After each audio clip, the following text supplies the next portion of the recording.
지금 제 뒤에 있는 화면 한번 주목해 주시겠습니까? 을씨년스럽다라는 표현이 좀 어울리는 장면이죠. 최근 전남 지역 곳곳에서 촬영된 사진들입니다. 사진 속 거리에 보면 사람의 모습 보이지 않죠. 아기 울음소리는커녕 생활소음마저 들리지 않을 것 같은 이 모습은 지방소멸 위기가 더 이상 통계가 아닌 우리의 현실임을 보여주는 장면인 것 같습니다. KBS 광주 신년기획 2026 대전환. 그래서 오늘은요. 지방소멸이라는 이 무거운 주제를 관계라는 새로운 열쇠로 풀어보려고 합니다. 오늘 함께 지혜 모아주실 두 분 소개해드리겠습니다. 먼저 전남대학교 문화전문대학원의 강신겸 교수님 함께합니다. 어서 오세요. 네, 반갑습니다. 전남대학교 문화전문대학원 강신겸입니다. 네, 그리고 한국지방행정연구원의 이원도 연구원님 함께합니다. 어서 오세요. 네, 안녕하세요. 한국지방행정연구원 이원도입니다. 네, 사실 이 지방소멸이란 단어는 일본에서 처음 시작이 됐는데요. 이제 우리에게도 정말 두렵지만 익숙한 단어가 됐습니다. 그 경고에 대응하겠다면서 우리 지자체와 정부도 정말 수년간 다양한 사업을 통해서 많은 예산을 쏟아부었습니다만 그 결과는 글쎄요. 변화가 크게 보이지 않는 것 같습니다. 그래서 강신겸 교수님, 지금 우리가 처한 현실 좀 냉정하게 짚어주시면 어떤 상황인가요? 지방소멸은 이제 더 이상 먼 미래의 가설이 아니죠. 지방소멸 위험지수는 한 지역이 앞으로 사라질 가능성을 인구 구조로 계산한 지표입니다. 가임 여성 인구 대비 고령 인구의 비율, 즉 이 지역이 인구를 재생산할 수 있는 구조인가를 묻는 지표이기도 한데요. 숫자로 보자면 전남의 소멸 위험지수는 0.32, 전국 평균 0.59와 비교하면 이미 절반 수준까지 내려와 있습니다. 0.5 아래로 내려가면 위험 단계로 분류됩니다. 전남은 이미 그 경고선을 오래전에 넘어섰습니다. 불과 10년 전만 해도 전남에서 소멸 위험 지역으로 분류된 곳은 고흥군 단 한 곳뿐이었습니다. 하지만 지금은 어떻습니까? 전남 22개 시군 중에서 무려 13곳이 사라질 위기에 처해 있습니다. 위험이 고립된 특정 지역의 문제가 아니라 권역 전체로 번지고 있다는 신호입니다. 그렇다면 대도시인 광주는 어떨까요? 먼저 광주광역시 인구가 21년 만에 140만 명 선이 무너졌습니다. 급격한 인구 감소의 원인은 바로 청년층의 유출입니다. 현재 광주의 청년 인구는 36만 9천 명 남짓, 5년 새 4만 4천여 명이 줄었습니다. 청년 4만 명이 사라졌다는 건 단순히 사람 몇 명이 줄었다는 의미가 아니죠. 일자리가 줄고 소비가 줄고 출산과 결혼 가능 인구가 함께 빠져나갔다는 뜻입니다.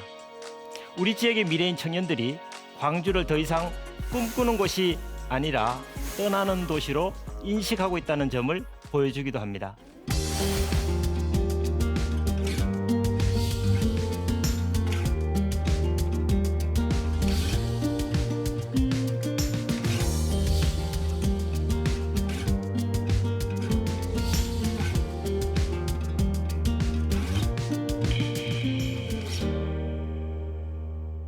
절반 이상이 소멸 위기에 처한 전남, 그리고 청년들이 떠나는 광주.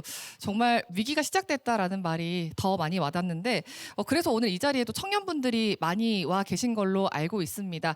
실제 청년들이 느끼는 지역의 상황 어떤지 알아보고 싶은데 혹시 전남에서 나고 자라신 분 계실까요?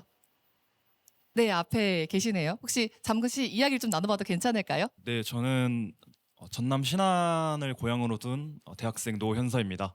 전남 22개 시군 중에 절반 이상이 지금 소멸 위험에 처한 이 상황 체감하시나요?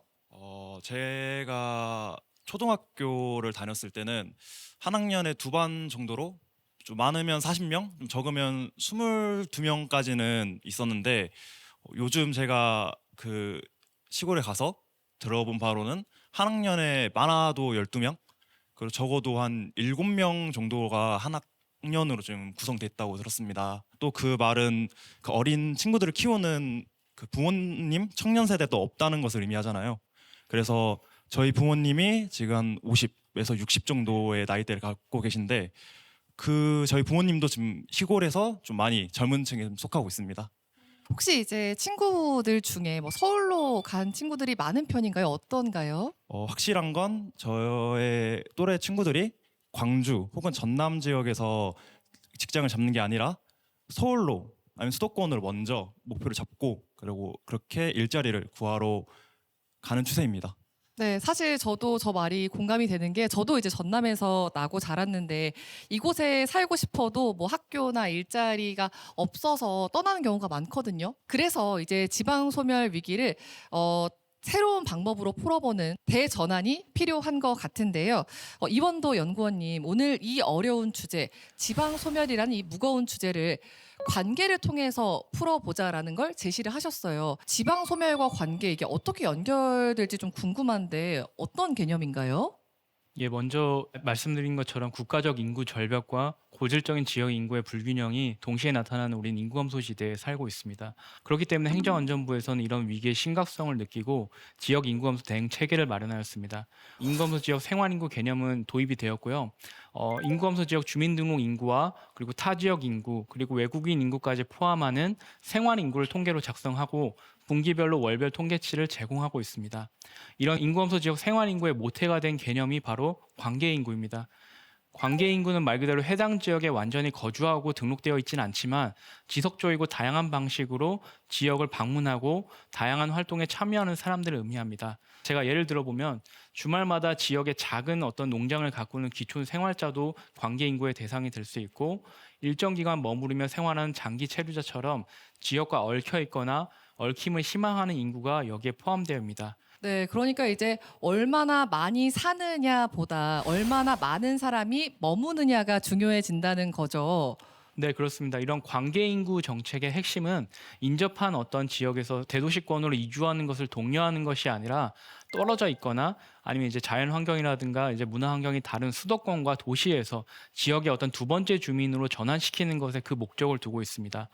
따라서 이런 인구 감소 지역 생활 인구는 이제 제공되고 있는 여러 가지 어떤 인구 규모뿐만 아니라 이 사람들이 어떤 지역에서 오는지 또 이 사람들이 어떤 인구학적 특성을 갖고 있는지 또 어느 업종에서 얼마나 많은 소비를 하는지도 함께 살펴볼 수 있습니다.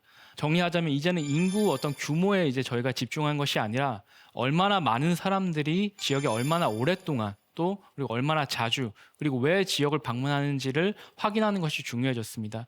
이런 여러 가지 어떤 시사점을 데이터를 통해서 확인할 수 있고 확인한 시사점을 바탕으로 지역에 필요한 과학적인 정책 수립이 가능해지고 있습니다.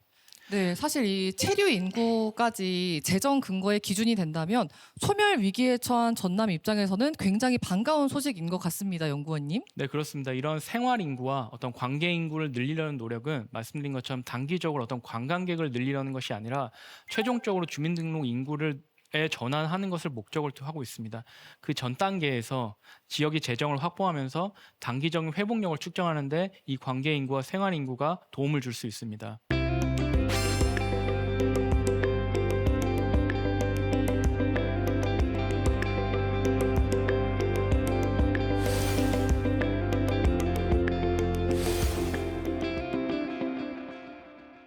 사실 주민등록상 인구보다 5배나 많은 사람들이 지금 전남에 방문하고 있다고 하는데 그렇게 따지면은 그냥 단순히 관광객이라고 생각했던 사람들이 우리 지역의 경제를 어떻게 보면 돌리고 있는 제3의 도민, 시민인 셈이죠. 그러면 이 지역을 떠받치고 있는 이분들을 조금 더 많이 오랫동안 끌어모으기 위한 방법도 필요할 것 같습니다. 앞서 말씀드린 것처럼 이제 생활 인구는 특성별 규모를 살펴봄으로써 좀 정책적 의사결정에 필요한 유용한 시사점을 제공하고 있습니다. 여러 가지 지표 중에 특히 체류 인구 규모는 주민등록 인구보다 체류 인구가 얼마나 많은지를 확인할 수 있기 때문에 인구 감소 지역에서는 이 지표를 많이 주목하고 있습니다. 대표적인 사례가 이제 전남 구례인데요. 25년 1월에 구례군의 체류 인구는 11만 7천여 명이었습니다. 그런데 같은 봄에 있던 3월에는 체류 인구가 32만 9천여 명으로 집계되었습니다. 이런 방문객들이 왜 폭발적으로 증가했을지를 살펴보면 아무래도 상춘객들의 산수유 축제 방문으로 인해서 증가했을 것으로 판단되고 있습니다. 따라서 이러한 방문객들의 어떤 집중적인 방문은 단기적으로 지역 역량을 회복할 수 있는 좋은 기회입니다. 이런 산축객들이 이제 구례군과 인구감소 지역 인근에 방문하시면서 토속 음식점에서 식사도 하시고 전통시장에서 특산품을 구입하시는 다양한 어떤 소비 활동이 지역 경제에 큰 도움이 될 수 있다고 하겠습니다. 정말 그런 게 큰 도움이 되더라고요. 그러니까 그렇습니다. 관광객들이 와서 특산품도 사고 밥도 먹고 또 근처에 또 이런 박물관, 미술관도 방문하다 보면 자연스럽게 지역 경제가 살아나는 걸 특히나 지역 상인분들도 많이 체감하고 계시는 것 같더라고요. 그렇습니다. 이제 가장 최근에 공표된 25년 2분기 생활인구 통계를 기준으로 전남 인구감소 지역 16개 군의 사례에 대해서 좀 말씀드리고 싶습니다. 네. 해당 지역은 이제 주민등록 인구와 등록 외국인을 이제 합해서 등록 인구를 하고 있는데 총 약 70만 명입니다. 이에 반해서 체류 인구는 같은 기간 약 333만 명에 달합니다. 그래서 이를 총합하면은 총 생활 인구 규모가 약 403만 명에 육박하고 있습니다. 이런 체류 인구의 어떤 집중적인 방문은 당연히 지역에 좋은 일이지만 한편으로는 좀 조심해야 되는 기회라고도 이제 할 수 있겠습니다. 왜냐하면 이제 체류 인구 규모는 등록 인구와 달리 계절성이 매우 뚜렷하게 나타나기 때문입니다. 특정 계절에 체류 인구가 높고 비시즌 같은 경우에 체류 인구가 매우 줄어드는 어떤 변동이 심한 것을 확인할 수 있었습니다. 따라서 이런 경향을 이제 지자체에서는 좀 더 슬기롭게 활용을 해야 되는데 체류 인구의 어떤 집중을 강화시키기 위해서 지역 축제와 같이 많은 사람들이 특정 기간에 지역을 방문하는 것도 매우 중요합니다. 근데 한편으로는 아까 관계 인구 개념과 같이 상대적으로 좀 규모는 적지만 더 많은 영향을 미치는 장기 실거주 체류 인구라든지 타시도 통근통학 인구들의 증가에도 집중하는 것이 필요하겠습니다. 네, 사실 주민등록 인구보다 5배가 많은 인구가 전남을 방문한다는 건 저도 오늘 새롭게 알게 된 사실인 것 같습니다. 단기적인 그냥 체류, 관광객이라고 생각을 했는데 우리 지역 경제를 먹여 살리고 있는 정말 또 한 명의 도민 시민들이었다라는 사실도 알게 됐는데요. 강신경 교수님, 이 체류 인구를 조금 더 장기적으로 오랫동안 좀 머무르게 할 수 있는 방법 없을까요? 네. 결국 사람을 머물게 하는 힘은 그 지역만이 가지고 있는 매력 아닐까요? 그 지역만이 가지고 있는 이야기, 컨텐츠 이런 게 아닐까 싶습니다. 곰곰이 생각을 해보면 사실 우리 지역만큼 이야기거리가 풍부한 것도 드물지 않습니까? 맞습니다. 앞서 보신 구례의 사례처럼 우리 전남 지역은 정말 발길 닿는 곳마다 힐링이 되는 그 자체로 최고의 관광지죠. 축제철이면 정말 전국에서 사람들이 몰려듭니다. 그 장점을 살려서 지난해 전국적인 주목을 받은 지역이 있습니다. 바로 강진 지역의 반값 여행. 여러분 한 번쯤은 들어보셨을 텐데요. 준비된 영상 함께 만나보시죠.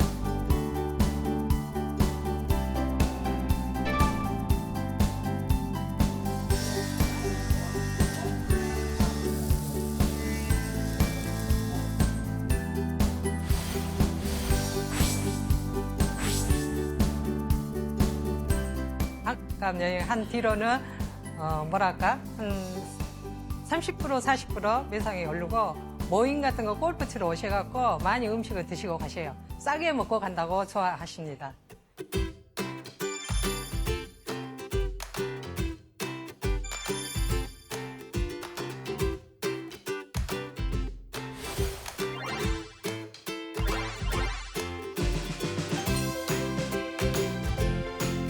여기 이제 숙박이랑 식비가 반값 할인이 되다 보니까 그런 부분에서 많이 부담을 덜 수가 있고요.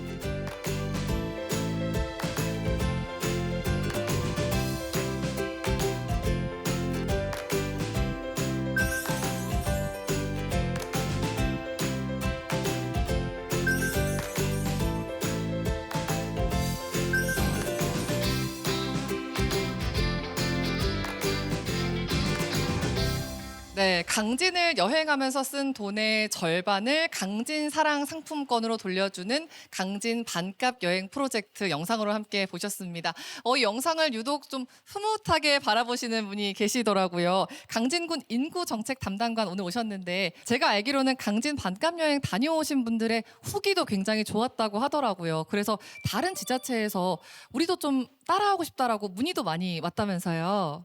네, 지금까지 이제 작년 우리가 24년, 25년 반값을 했는데 12개 지자체에서 벤치마킹을 왔었습니다.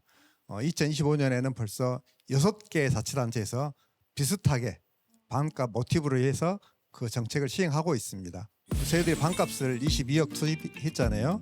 근데 효과를 분석했더니 총 부가가치세 효과가 5배가 올라가더란 말입니다. 와. 그러면 생산 유발 효과는 10배가 뛰었어요.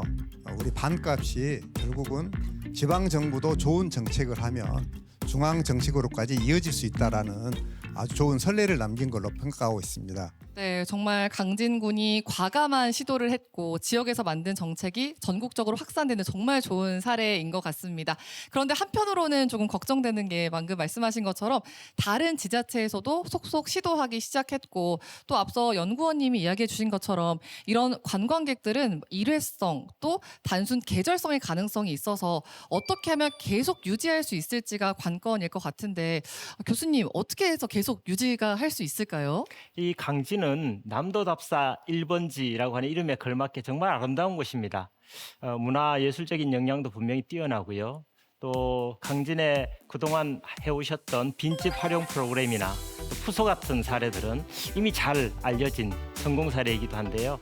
하지만 이제는 한 단계 더 나아가야 할 것 같습니다. 강진에 흩어져 있는 다양하고 또 조각조각의 이 컨텐츠들을 어떻게 하면 체류와 관계로 엮어낼 것인가, 이 지점에 대한 고민이 좀 필요한 시점입니다. 단순히 한번 보고 가는 구경거리가 아니라 여기서 좀 머물고 싶다, 이곳에서 내가 뭔가 좀 해볼 수 있는 게 없을까, 이런 동기를 만들어줘야 합니다.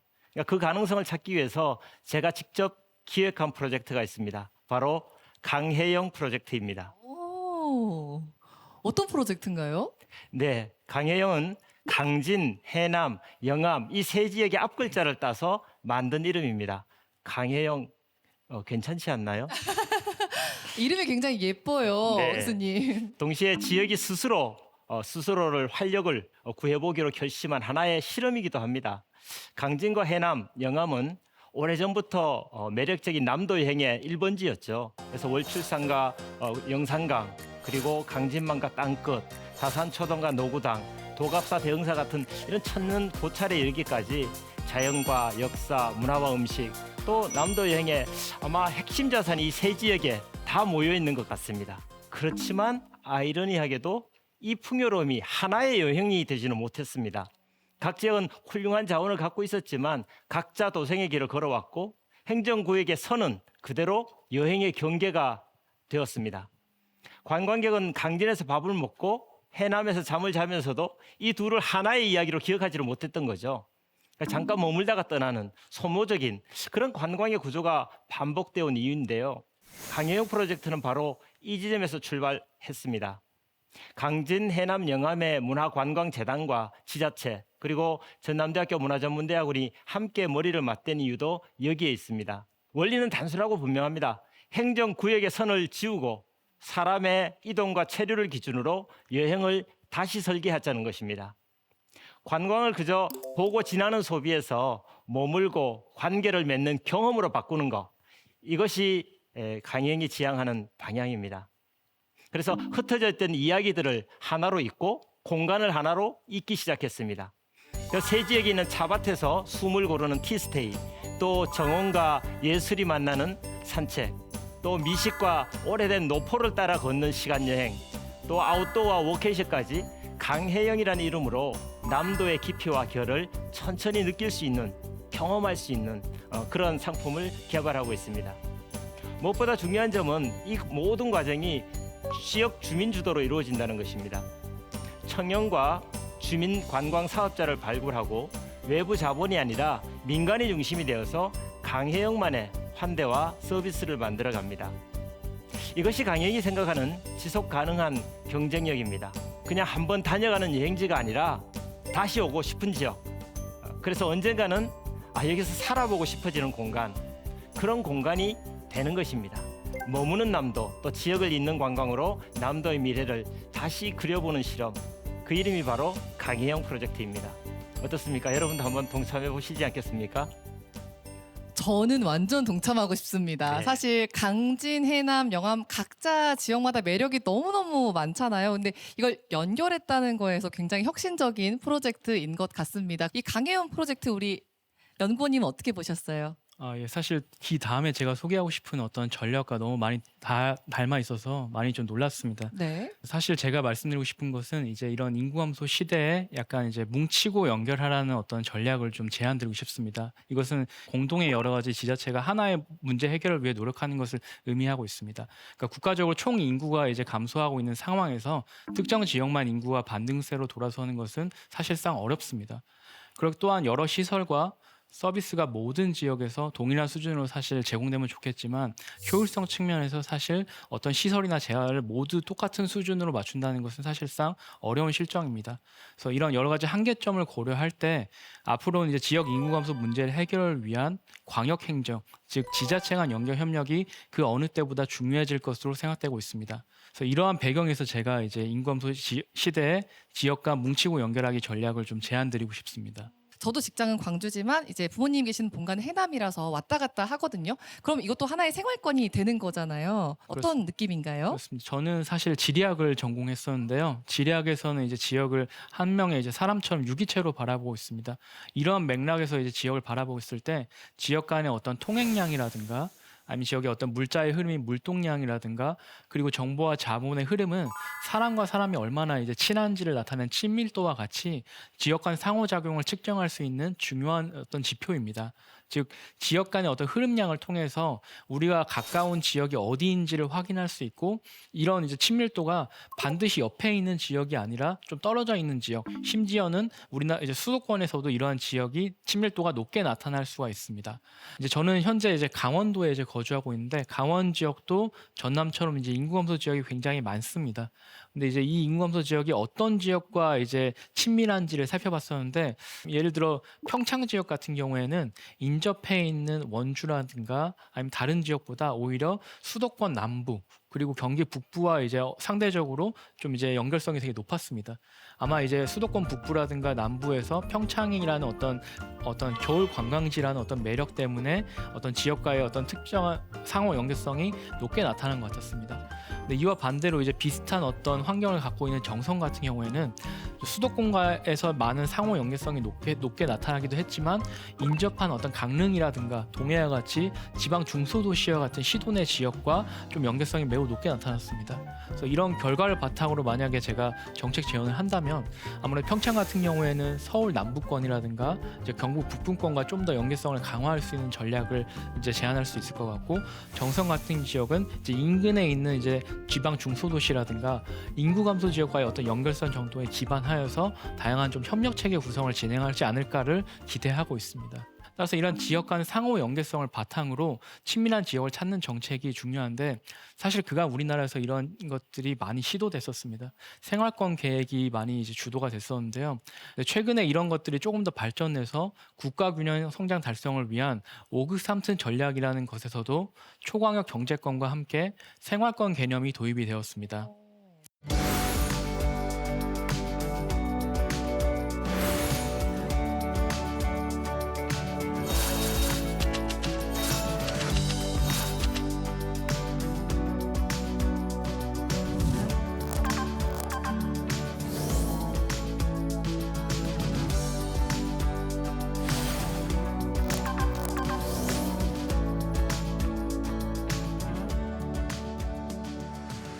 제가 두 분의 이야기를 잘 들어보니까 핵심은 연결인 것 같습니다. 우리 강신겸 교수님이 말하신 연결, 강혜영 프로젝트는 인접 지역과의 연결이 중요하다인 것 같고 우리 이원도 연구원님이 하신 이야기는 그 다른 지역과도 과감하게 연결할 필요가 있다라는 말씀이신 것 같은데 혹시 오늘 이 자리에 오신 분들 중에 이 연결 관련해서 궁금한 점 있으신 분 계실까요? 손 들어주시면 네, 역시 강진군, 네, 여기 발 빠릅니다. 어떤 질문 갖고 계신가요? 연결 오늘은 이제 연결이 주제잖아요.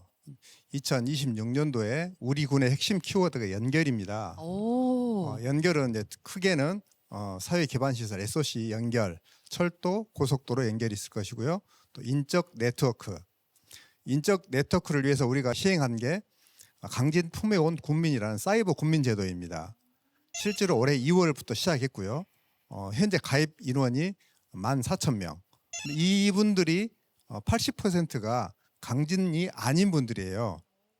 그럼 연결 관리가 참 잘 되고 있다고 생각하는데, 그러면 이분들 외에도 더 좋은 정책이 있으면 제가 군수님께 적극 기한 올리려고 더 좋은 의견 좀 잠못 부탁드리겠습니다. 네, 우선 지금까지 관광은 주로 유명 관광지 중심으로 오시라고 하고 또 여행을 했죠. 근데 이걸 좀 더 지역을 깊이 또 자주 알아갈 수 있도록 지역 주민들이 직접 운영하는 그런 공간이나 컨텐츠, 이걸 여행 상품으로 만드는 거, 이게 중요하고요. 또 하나는 여행 말고도 또 다른 방문의 이유를 만들어야 되겠죠.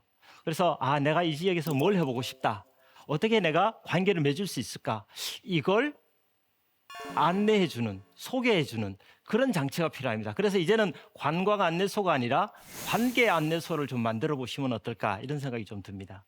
혹시 우리 이원도 연구원님은 어떤 해답 좀 주실 수 있을까요? 네, 저는 주로 이제 데이터를 바탕으로 어떤 여러 가지 어떤 연결성이라든가 관계성을 좀 평가하고자 하는데, 이제 관계 인구에서 처음 등장했던 개념 중에 하나가 이제 단계의 계단이라는 개념이 있습니다. 그러니까 사람과 사람도 이제 얼마나 친한지를 나타낼 때 사람들이 생각하는 정도가 다르지 않습니까? 그렇기 때문에 아까 말씀드렸던 인구감소 지역 생활 인구는 직접 그 지역에 이제 방문해서 얼마나 소비하고 얼마나 자주 왔는지도 확인할 수 있지만, 지역을 방문하거나 그런 게 조금 이제 소극적인 사람들은 예를 들어 고향사랑 기부제라든가 아니면 디지털 등록증을 통해서 새롭게 지역을 방문을 희망했을 때 어떤 혜택을 받고자 하거나 지역의 어떤 새로운 사업이라든가 지역의 현황을 이제 응원하고자 하는 여러 가지 어떤 다른 어떤 방식의 어떤 관계 맺는 것도 있습니다.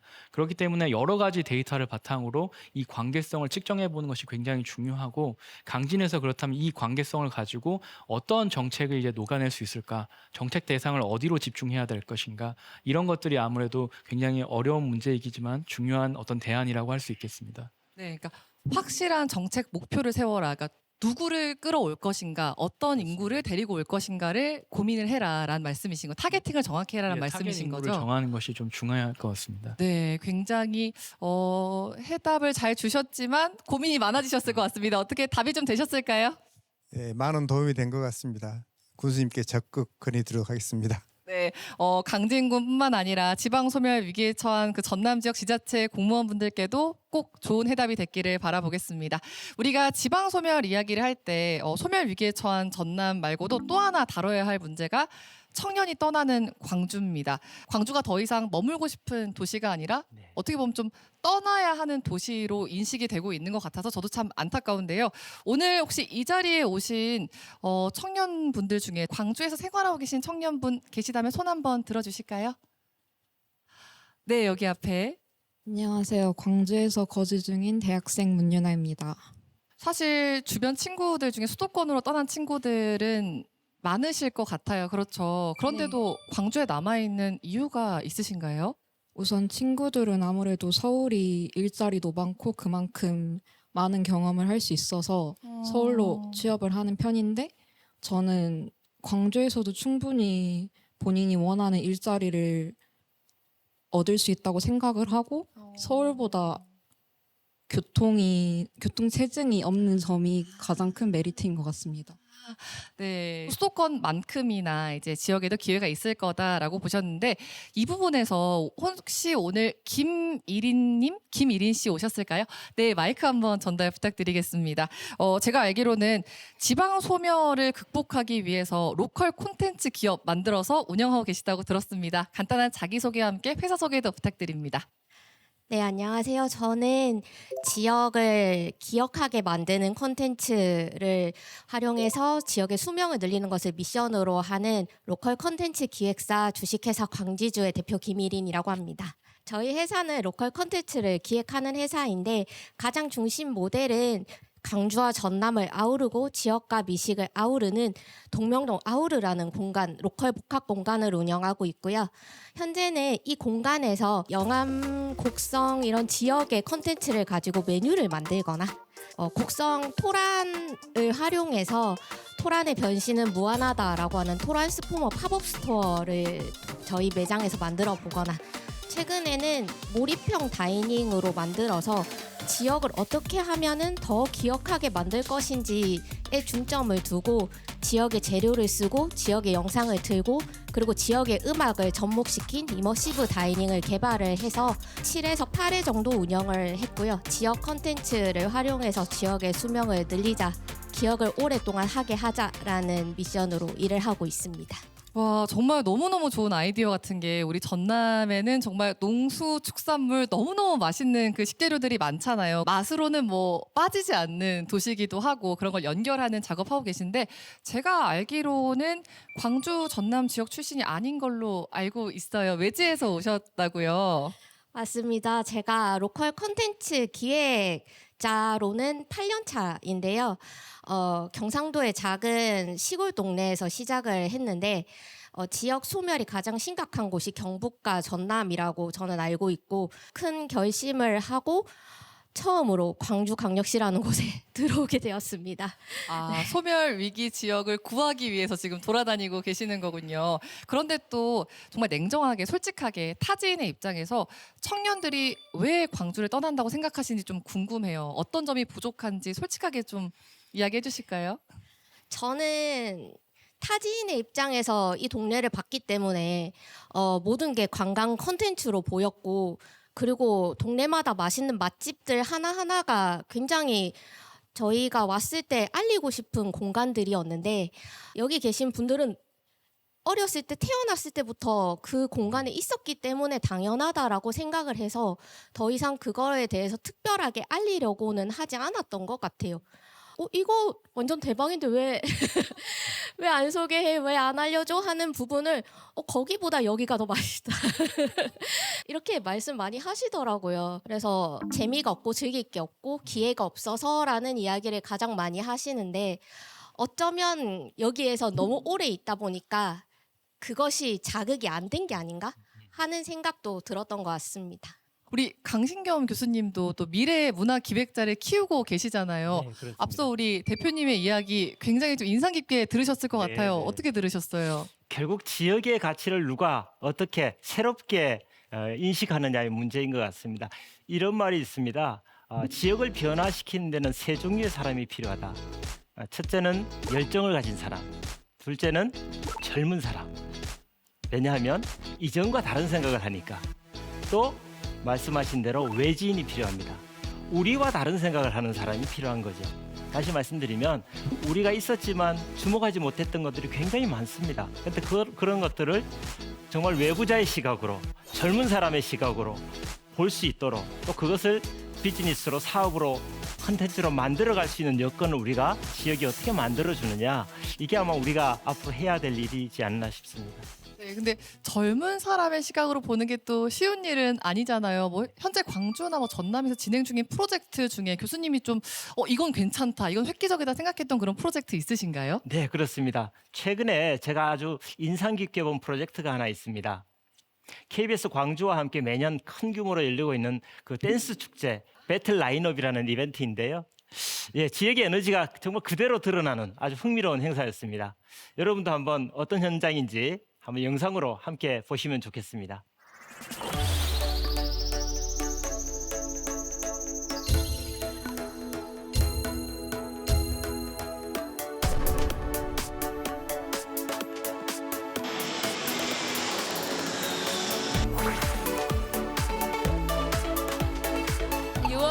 가장 뜨거운 도시는 여기 광주이지 않을까. 저는 파주에서 왔고요. 서울에서 대전, 완주, 부산.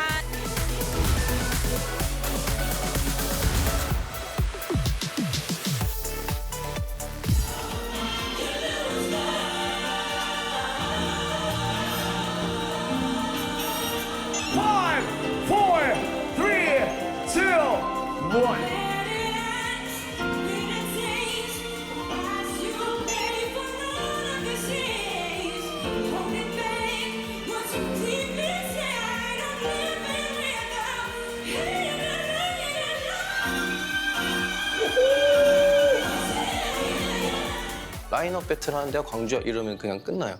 설명이.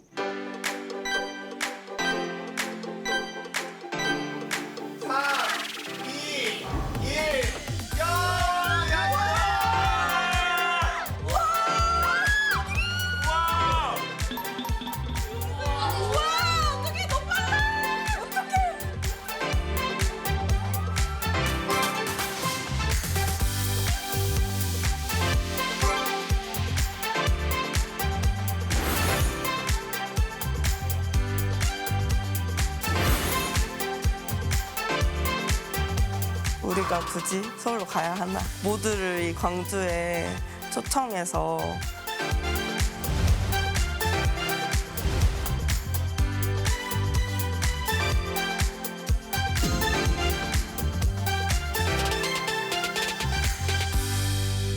사실 춤을 통해서 이제 광주를 알린 KBS 광주 배틀 라인업 영상 함께 보셨는데 저는 영상에서 좀 기억에 남는 게 우리가 뭐 서울 수도권 왜 가나 사람들을 광주로 부르면 되지 이런 게 굉장히 자신감으로 보이더라고요. 어떤 부분이 가장 인상 깊으셨어요? 네, 결국 사람은 재미와 기회가 있는 곳으로 모이게 되죠. 이 배틀 라인업이 보여준 건 광주가 의지만 있으면 얼마든지 새로운 흐름을 만들어낼 수 있다는 그런 가능성을 보여준 게 아닐까요? 관계 인구는 거창한 개념이 아니라고 생각합니다. 광주가 누군가에게 가보고 싶은 곳, 또 가서 뭔가 해보고 싶은 곳이 되는 그런 순간 자연스럽게 어떻게 생기는 그런 관계가 아닐까 싶습니다. 그래서 결론은 우리 광주 청년들이 자기 재능을 마음껏 펼칠 수 있는 그 판을 누가 어떻게 또 얼마나 과감하게 깔아줄 것인가. 정책이나 행정, 지역이 이제는 그 답을 해줘야 될 때가 아닌가 싶습니다.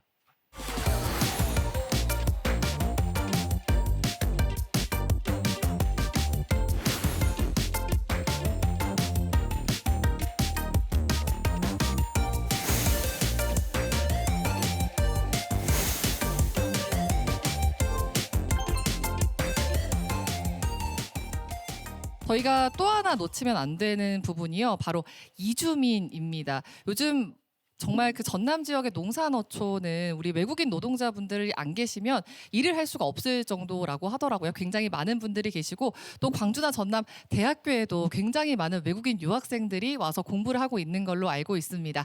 이 외국인 이주민들 이분들과 어떻게 관계를 맺어 나갈지도 우리가 지방 소멸을 극복하는데 꼭 필요한 꼭 생각해봐야 할 것들이 될 것 같습니다.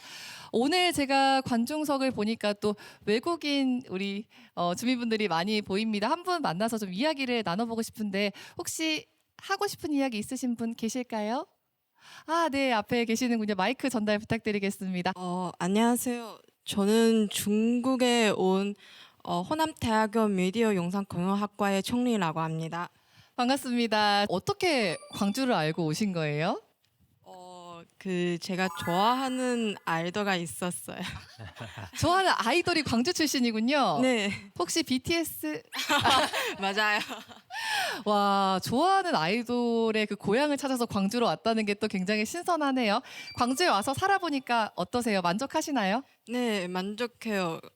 유학생으로 이 지역에 와서 살면서 그 가장 좋은 점은 현지인들의 따뜻함입니다. 처음 이곳에 왔을 때는 언어가 익숙하지 않아서 다소 불편함은 느꼈지만 언제나 친절하게 도와주신 분 덕분에 빠르게 접근할 수 있었습니다. 그리고 생활도 편리하고 학교 지원도 많이 갖추어져 있어서 전반적으로 매우 만족하며 생활하고 있습니다. 지금 전반적으로 만족한다고 하셨는데 그래도 광주에 살면서 좀 이런 부분은 좀 불편하다 혹은 개선했으면 좋겠다는 점도 분명 있을 것 같아요. 솔직하게 어떤 게 좀 있으셨어요? 지난번에 발생한 벽돌 공장 사고는 저에게도 큰 충격으로 다가왔습니다.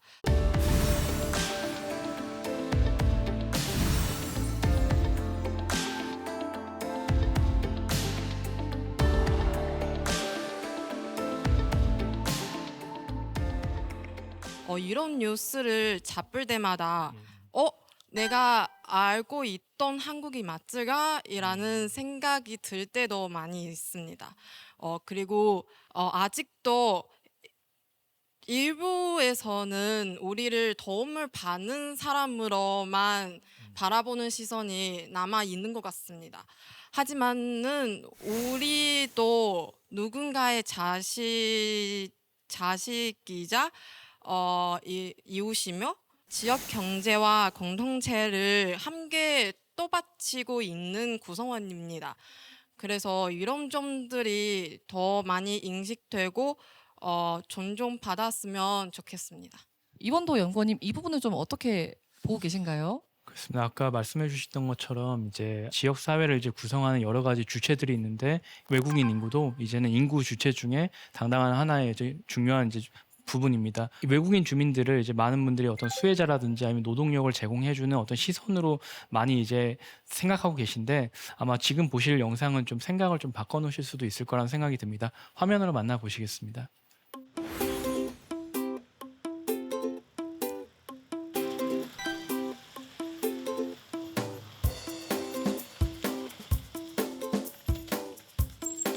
태국 사람이에요. 베트남 사람. 캄보디아 사람이에요.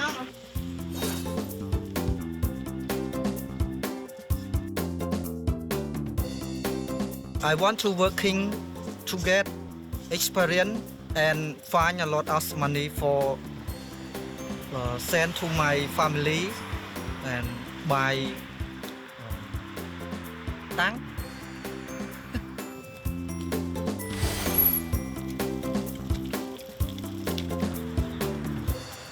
외국인들이 계속 싶어 한국 일해요.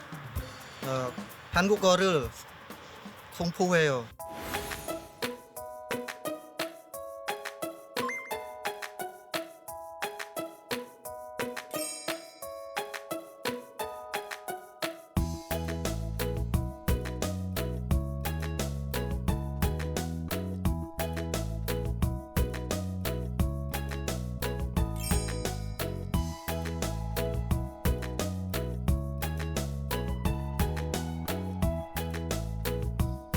오늘 표준클럽 계약서 다시 작성하려고 나왔거든요. Galing po kami sa munisipyo. Ngayon po, ipapaalam po namin sa inyo kung sabihin ngayon sa amin.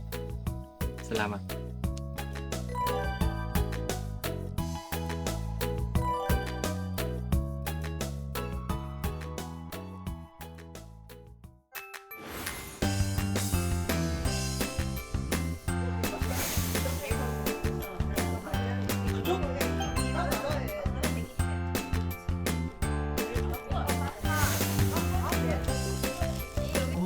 키가 큰 친구들.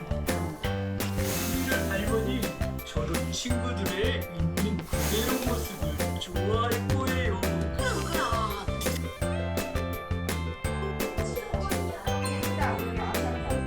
지원이야, 뭐 하세요?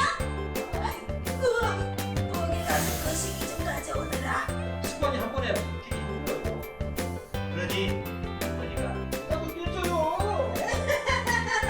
우리가 공연을 하면 칭찬만 해줘요. 네, 힘내라고 또 화이팅도 해주고 그것이 너무 고맙고 그래요. 네, 정말 지역 곳곳에서 우리 이주민들이 굉장히 많은 일들을 하고 있고 또 나름의 문화를 만들어가고 있는 것 같습니다. 조금 더 설명을 좀 해주실까요? 그래서 이제 보시는 것처럼 외국인 이주민들이 이제 더 이상은 우리 사회에서 어떤 수혜를 받거나 노동력만을 제공하는 대상이 아닙니다. 특히 지역에서 이제 아이를 낳거나 학교를 보내고 소비하고 또 어떤 분들은 오래 머물면서 창업까지 하게 되는데 이러한 지역의 어떤 지속 가능성을 이야기할 때 이제는 이분들을 빼놓고 논의하는 것은 좀 불가능에 가깝다고 생각이 듭니다. 근데 우리 현실을 좀 돌아보면 사실은 조금 장벽이라든가 한계점이 좀 있는 것 같습니다. 특히 언어 장벽 때문에 병원이나 행정 절차를 이용하기가 쉽지가 않고 아이들 교육 문제로 고민하는 가정도 많이 있습니다. 그렇기 때문에 이제는 이제 이런 외국인 가족들이 어떻게 하면 이제 지역 거주민으로 정착을 할 수 있을지, 더 안전하게 살 수 있을지, 어떻게 하면 존중받고 또 지역의 동료로서 당당하게 자리 잡을 수 있을지를 좀 함께 고민해야 될 시점이라고 생각이 듭니다. 강신겸 교수님은 또 우리 외국인 정책에 대해서 하고 싶은 이야기 있으실까요? 외국인 노동자분들, 특별히 이분들은 경제적인 이유라든지 또는 여러 가지 노동 환경 때문에 지역을 알고 싶어도 폭넓게 알 수 있는 기회가 적죠. 그래서 저는 관계의 시작은 결국 서로를 잘 이해하는 데서 출발한다고 생각합니다. 우리가 그런 말이 있잖아요. 알면 사랑하게 되고 사랑하면 다르게 보인다고 하지 않습니까? 그러니까 그분들이 더 지역을 또 우리의 문화를 잘 이해할 수 있는 기회들을 좀 넓혀갔으면 좋겠고요. 우리 역시 그분들의 처지나 문화를 잘 이해할 수 있는 기회들을 좀 많이 가졌으면 좋겠다 이런 생각이 듭니다.